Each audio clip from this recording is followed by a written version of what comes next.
such the sun, the moon, trees old and young, sprouting a shady boon for simple sheep. तो वो खूबसूरत चीज़ें कौन सी हैं?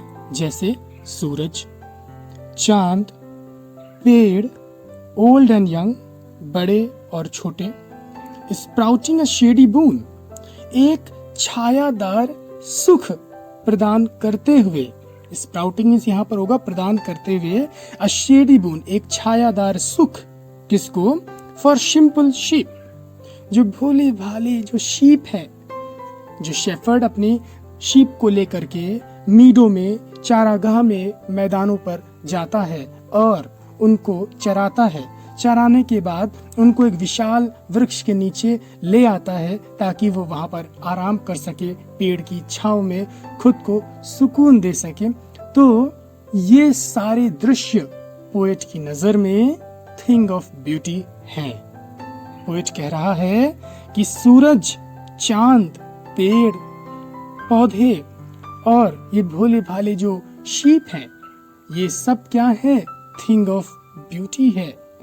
और एक मीनिंग और निकल करके आ रही है कि जो सन है, मून है, ट्रीज हैं, ये सब क्या कर रहे हैं? सिंपल शीप को छायादार सुख प्रदान कर रहे हैं। ये सिंपल शीप कौन हुए?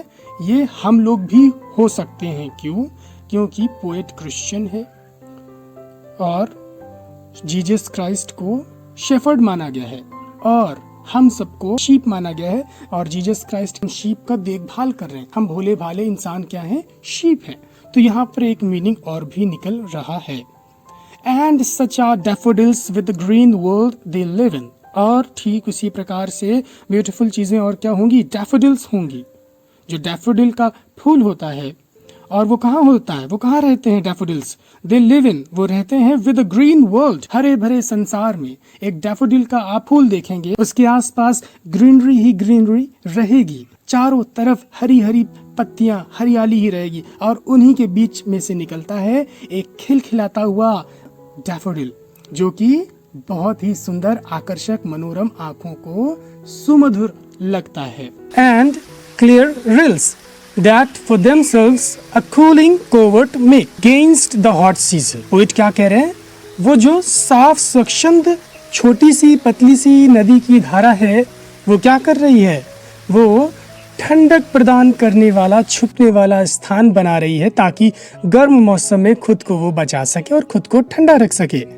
That for themselves, जो कि खुद के लिए, मेक बनाती है, क्या बनाती है? कूलिंग कोवर्ट, एक ठंड प्रदान करने वाला स्थान। ठीक है, और वो स्थान थोड़ा सा क्या होना चाहिए? कोवर्ट, वो छुपा हुआ होना चाहिए। अगेंस्ट द हॉट सीजन, गर्म मौसम में। अब इसका क्या मतलब हुआ? एक्चुअली नदी में जो पानी होता है उसी से ही निकल करके एक पतली सी धारा इधर उधर मैदानों पर घूमते घामते, पहाड़ों पर चलते हुए, ऊपर नीचे रास्तों से गुजरते हुए वो जंगलों की तरफ या किसी सुनसान जगह पर चली जाती है। तो पोएट जब उस पतली धारा को देख रहा है, उन पतली धाराओं को देखता है पोएट, तो उसके दिमाग में क्या आता है कि ये जो धाराएं हैं वो कहीं जा रही हैं और कोई रास्ता बना रही हैं। तो पोएट ने उनसे पूछा, भाई आप क्या कर रही हो? तो उसने कहा, उस पतली सी धारा ने, मुझे बहुत गर्मी लगती है इसलिए मैं जंगलों की ओर जा रही हूँ, वहाँ पर अपने लिए एक छुपने वाला स्थान बनाऊंगी और वहाँ पर मैं खुद को ठंडा करूंगी। तो यहाँ पर पैराडॉक्स का यूज़ किया गया है, मतलब कि पानी कैसे अपने आप को ठंडा कर सकता है? वो तो ऑलरेडी ठंडा होता ही है, उसको कहाँ गर्मी लगेगी? तो ये पोएटिक वे में पोएट ने हमको समझाने की कोशिश की है कि जो पतली सी नदी की धारा है वो खुद के लिए एक कूलिंग कोवर्ट बनाएगी, गर्म मौसम में खुद को बचाने के लिए। ठीक है, बनाती है। नाउ पोएट क्या कह रहे हैं? ये चीज़ क्या है? बहुत ही खूबसूरत लगती है। ये प्रकृति की एक सुंदरता परक चीज है, वस्तु है।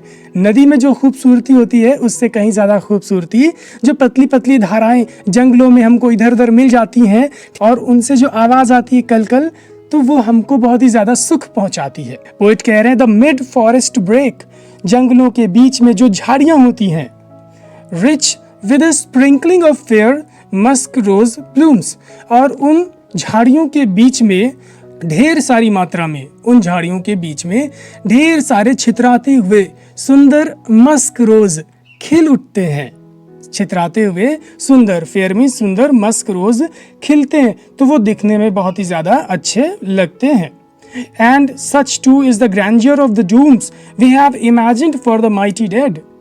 शक्तिशाली बलिदानी लोगों के भव्य भाग्य की जो हमने कल्पना कर रखी है वो भी थिंग ऑफ ब्यूटी है। मरने के बाद उनकी किस्मत बहुत ही शानदार होगी, ऐसी हमने क्या कर रखी होती है, हमने कल्पना कर रखी होती है।